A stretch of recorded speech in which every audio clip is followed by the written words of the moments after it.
¿vale? Entonces, este es un experimento que hizo este grupo hace 3 años, donde lo que hacían era lo siguiente. Ahora, en el experimento hay como 2 pasos. El paso número 1 es igual que antes, el dilema del prisionero. Tengo que elegir si coopero o si defecto, ¿vale? Pero luego se le enseña a los jugadores una lista, estos son con los que están conectados actualmente, y la lista de las 5 últimas acciones que han hecho. Y estos son los que no están conectados con ellos y las 5 acciones que han hecho. Aquí pueden marcar y entonces ese enlace se borra, y aquí pueden pedirle a esta gente si quieren conectarse con ellos. ¿Vale?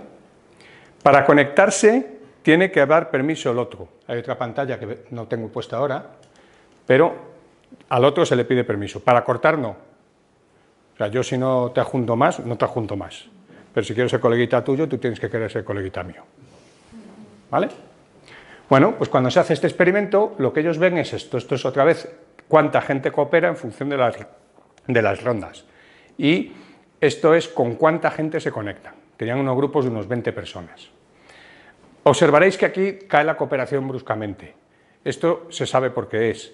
Porque les han dicho que van a jugar solo 12 rondas. Yo nunca les digo cuánto van a jugar, entonces no lo saben. Pero aquí cuando la gente sabe cuándo se va a acabar, dicen, uy, a partir de aquí va a empezar a traicionar a la gente, vamos a traicionar y a pillar, porque si no... Entonces esto es lo que se llama efecto fin de juego y está bien entendido. Lo importante es que mientras no entra en escena ese efecto fin de juego, la cooperación es altísima. Y la gente está muy conectada, de hecho. Se conectan mucho y cooperan mucho. Entonces, hombre, pues este mecanismo parece que funciona. ¿Qué es lo que está pasando aquí? Claro, a nosotros nos mosqueó lo de las 5 acciones de información. ¿Para qué le dan 5 acciones? Esto es rarísimo. En la mayoría de experimentos se da información de una acción, de la pasada, y ya es suficiente. Entonces decidimos estudiar qué papel juega la información en este caso. Aquí veis de nuevo el mismo tipo, este es nuestro experimento, qué enlaces quieres romper, qué enlaces quieres proponer y qué enlaces quieres aceptar. ¿Vale? Y jugamos con la información que dábamos. Dimos información de nada, ninguna información, de una jugada de 3 y de 5. Diréis, ¿por qué no 2 y 4? Porque es caro, cuesta dinero, no puedo hacer tantos experimentos, entonces tengo que elegir. Y además hay que conseguir los sujetos. El laboratorio de economía de mi universidad tiene 3.000 sujetos potenciales, pero luego no vienen, los invitas y vienen los que vienen. Entonces, ¿qué es lo que sale? Esto es otra vez la fracción de gente que coopera, esto es otra vez las rondas. ¿Qué se ve? Si no das información, aquello decae. Como decía Ignacio, ¿qué es lo que está pasando? Que si tienes información de la reputación de las otras personas, entonces puedes establecer, cortar enlaces y hacer que aquello funcione. En cuanto das algo de información, da un poco lo mismo cuánta, hay un nivel de cooperación bastante aceptable. 60%, es menos que lo que veían ellos. Ellos hacen el experimento de una cierta manera, usando una plataforma de trabajo que se llama Amazon Mechanical Turk. Yo hago el experimento con gente en el laboratorio con ordenadores. Puede haber diferencias por eso. Pero vamos, un 60% de cooperación está bien y además no decae. A mí es lo que me parece importante. Y además la gente se va conectando cada vez más. Fijaos que la gente cuando no tiene información se conecta mucho. Ahí están jugando bastante lo que jugaría el jugador racional, que es conectarse a todos y traicionar. Eso es el jugador racional. ¿Qué ocurre? Con lo que nosotros pagamos, ¿os acordáis del parámetro ese aquel que era lo que gana al que le traicionan, que era negativo? Nosotros, para poner fácil la cooperación, lo ponemos en 0. Con lo cual, cooperar no tiene riesgo. Entonces, yo puedo estar conectado con todos vosotros, que a mí, si me traicionáis, no me causáis ningún perjuicio. Ah, pero no somos así. Si es así, que te estás aprovechando de mí, te corto el enlace. Comparar lo que pasa cuando no hay información con cuando la hay. Hay muchos menos enlaces. De todos los posibles, pues en vez de hacer un 90%, hay un 60%. Dime. ¿Hay ostracismo o dejan algunos? Algunos se queda solo. Algunos le echan. Así que, no sé si tengo la foto. No, aquí hay alguno. No, en estos no. En algún paso intermedio, este ha estado solo. Esto es el final. ¿Vale? Son las redes que se forman al final. Comparad la del caso que no hay información con las otras 3. Pero aprendimos más cosas. Y esto es muy interesante. Estamos aprendiendo mecanismos, recordadlo, interacciones. ¿Qué es lo que estoy pintándoos aquí? Esto es la probabilidad de que se acepte una propuesta de enlace. Yo te he hecho a ti una propuesta de enlace. Y mido en el experimento, en función de la historia del que propone, cuántas veces la aceptan y cuántas no. Y estas son las barritas que están aquí. Entonces, para alguien que tiene todo traiciones, pues hay un 15% de probabilidad de que le acepte. Y para alguien que tiene todo cooperaciones, hay prácticamente un 100% de probabilidades. ¿Qué pasa? Que como veis esto ha aparecido escalonado. Lo he ordenado por la última acción, ¿vale?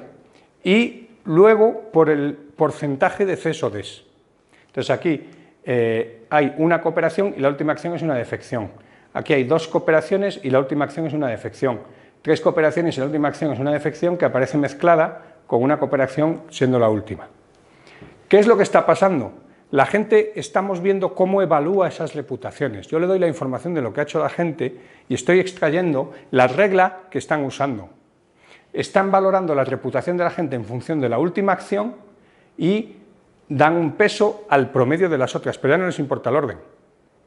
Y de hecho, cuando ajusto las propuestas aceptadas en función de este valor, me sale esta línea perfecta. Es interesante además ver que cuando solo doy información de 3 acciones, la última pesa 0,28. Si la doy de 5, pesa casi la mitad, 0,16. Vamos dando más peso al promedio cuanto más información tenemos de la persona. Entonces, estamos descubriendo no solo que la información afecta, sino cómo afecta, cuál es la regla que la gente utiliza para procesarla. ¿Vale? Y más interesante todavía, lo que vemos es que encima la gente, bueno, hay gente que sí, estos tienen una reputación perfecta, tienen 3 Cs, estos tienen 5 Cs. ¿Vale? Pero no son la mayoría de la gente. La mayoría de la gente nos gusta tener una reputación, sí, hombre, somos majetes, pero de cuando en cuando, ñaca, me saco mi beneficio. Fijaos dónde están los máximos, aquí están 2 y aquí están 3 en 4 y en 2 incluso. ¿Vale? Y ahora voy a volver sobre esto porque esto muestra cómo tenemos conciencia de lo que ocurre en nuestra sociedad. ¿Vale? Bueno, esto es otro estudio que confirma lo mismo. Entonces, ¿qué hicimos? Dimos un paso más allá.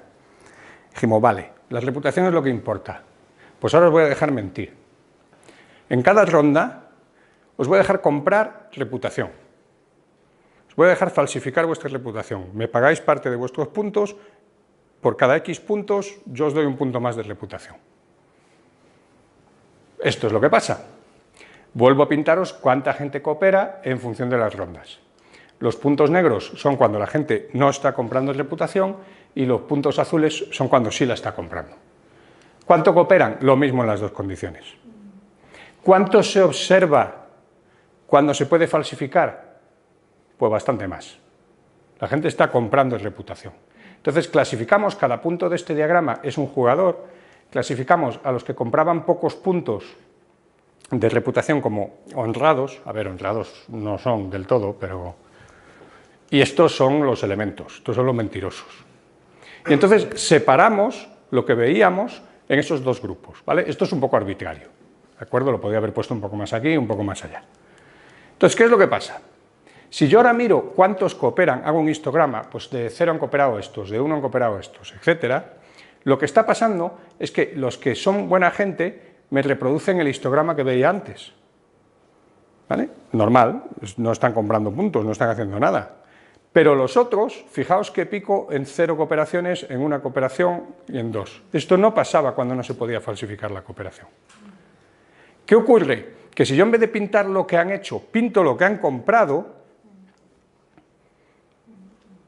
me sale esto.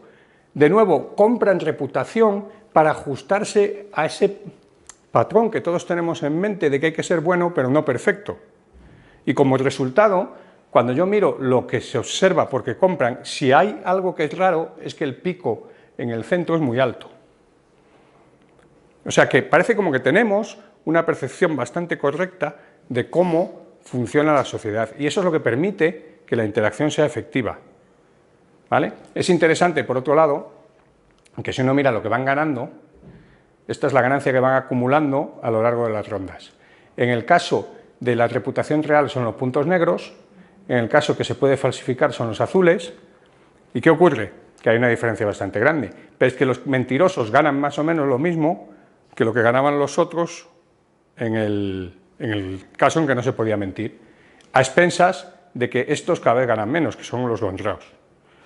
O sea, se coopera lo mismo, pero los mentirosos están explotando a los honrados. Y de hecho, si uno mira el índice de Gini de ambas distribuciones, que es lo que miden los economistas para hablar de desigualdad, cuando no se puede falsificar la reputación, estás en índices parecidos a los de Finlandia, y cuando sí se puede, estás parecido a los de Tanzania.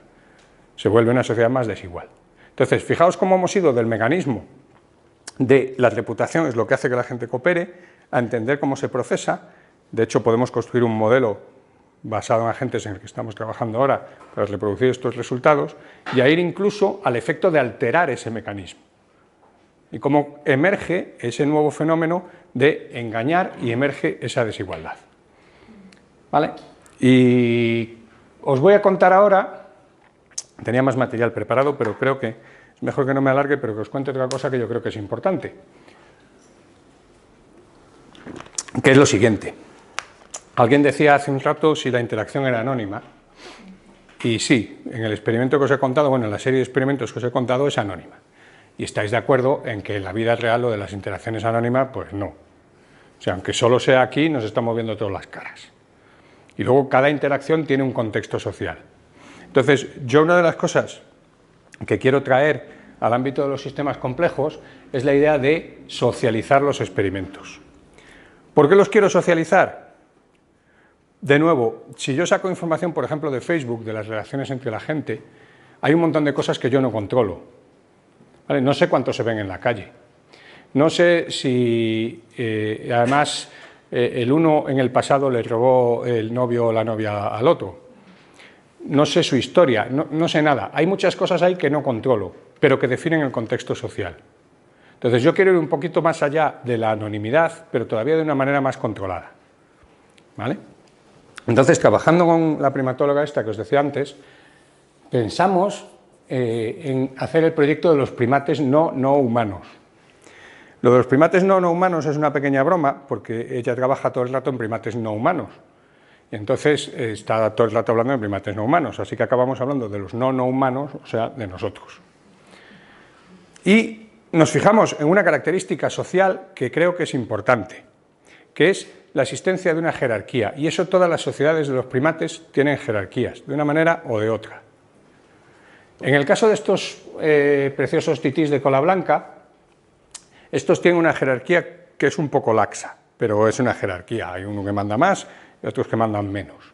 Pero son más tolerantes, su jerarquía tiene una característica que es ser más tolerante. Entonces, si yo los pongo en un experimento como estos dos muchachos de aquí, a hacer una tarea de la cual resulta una recompensa, y la recompensa cae en el medio, la comparten. A ver, no la comparten. Lo que ocurre es que cuando lo hacen varias veces, el que está más arriba en la jerarquía, de cuando en cuando deja que el otro se la lleve toda. ¿Vale? Y si no, se la lleva toda él. Pero el que está abajo en la jerarquía pilla algo. Ahora, iros y hacer lo mismo con chimpancés. Cero cooperación. Jamás un chimpancé que está más arriba en la jerarquía le va a dejar al de abajo pillar nada. La jerarquía de los chimpancés es lineal y radical. Estos bichos, poca broma.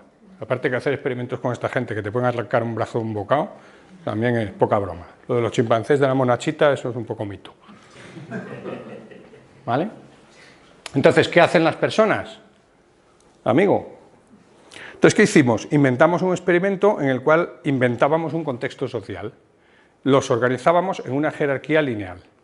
¿Cómo lo hacíamos? Los hacíamos jugar al Tetris, hacer sumas, contestar preguntas de cultura general, y por todo esto se les daban puntos que no se incentivaban económicamente. Pero los jugadores sabían que a raíz de esos puntos iban a estar ordenados de una cierta manera. Y ese orden iba a ser público. ¿Vale? Era un grupo de 10 personas.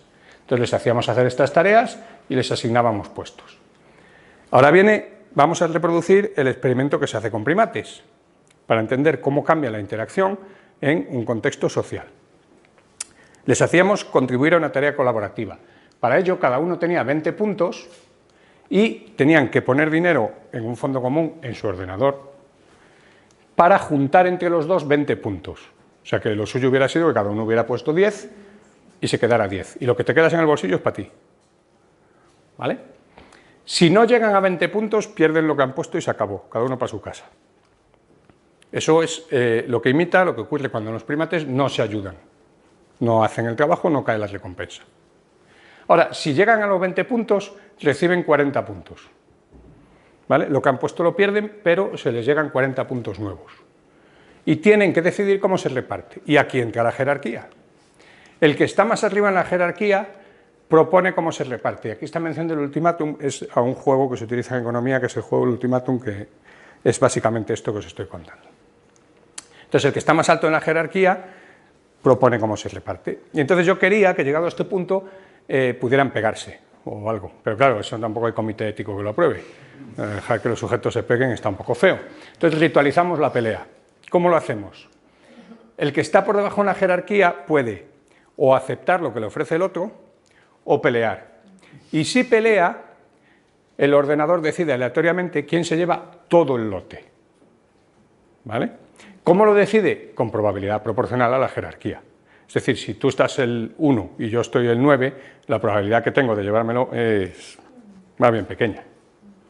¿Vale? O sea que la jerarquía entra en cómo se divide el botín en cada interacción. ¿Qué es lo que observamos?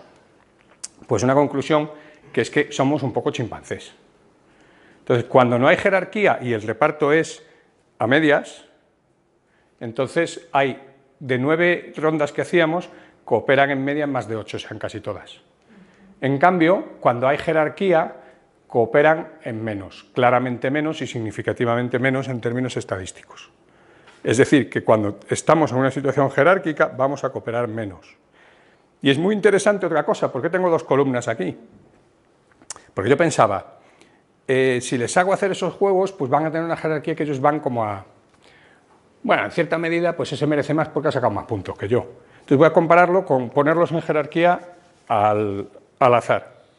Eso sí que se va a rebotar la peña y van a hacer todavía menos. Mentira podrida. Te haces el experimento y la gente coopera lo mismo. No parece que les afecte más, ni menos, ni nada. Hay una jerarquía, se comportan como con la jerarquía y da igual cómo te la has ganado o cómo no. ¿Por qué no funciona? No funciona porque somos como chimpancés. Cuando no hay jerarquía, ambos miembros de la pareja, el que está más arriba o el que está más abajo, ponen lo mismo. Hay una jerarquía, pero no está teniendo efecto en el reparto. Cuando hay una jerarquía, el que está por debajo pone menos. De hecho, los que están por encima ponen un poco más porque ya piensan que el que está por debajo va a poner menos. Y además, a medida que avanzan las rondas, los que están por debajo cada vez ponen menos y los que están por arriba cada vez ponen más. Y sin embargo, hay menos cooperaciones exitosas. Entonces, estamos viendo que logramos tener una interacción que cambia en un contexto social distinto y que hay que tenerlo en cuenta a la hora de aplicar lo que uno va a decir en según qué contextos. De hecho, tenemos incluso esta regla, esto es otra vez el dato experimental, pero tengo un ajuste, que es que voy a predecir cuánto invierten en función de la diferencia de rango. Si yo le saco 8 puntos al otro, voy a invertir mucho, si el otro me saca 8 puntos, yo voy a invertir muy poco. Y a partir de aquí tengo la interacción y puedo hacer un modelo que reproduzca cómo se comporta esa gente. ¿Vale? Y de hecho también puedo comparar lo que esperan. Esto azul es lo que espera que le ofrezcan el que está por debajo en la jerarquía y esto rojo es el que realmente ofrecen. Esto es cuando el reparto se hace a medias si hay desacuerdo y cuando hay jerarquía, en principio, dependiendo de la diferencia en jerarquía, ambos esperan un efecto de jerarquía, pero de nuevo lo que ofrece el que propone es menos que lo que espera el que responde. ¿Vale? Y nada, con esto tenía más cosas para contaros, pero creo que ya os estoy volviendo un poco locos. Mensajes que nos llevamos, básicamente 2. En sociofísica hay, digamos, 2 grandes líneas de trabajo, que es Big Data, inferencia de comportamientos en Big Data y modelado a partir de ahí. Y más influido por ciencias del comportamiento, voy a intentar entender bien la interacción a través de datos controlados para luego aplicar esa comprensión de la interacción a simular el fenómeno o fenómenos que quiera tratar. De hecho, uno de los objetivos en los que estoy trabajando ahora es tener realmente un repertorio de comportamientos humanos que permita construir simuladores societales de toda la sociedad como un todo. Pero claro, eso exigirá muchísimo trabajo de ir desvelando interacciones para poder entender realmente ese sistema complejo. Y nada, muchas gracias por haberme estado oyendo y espero que no haberos machacado mucho y que sigáis viniendo a las próximas sesiones.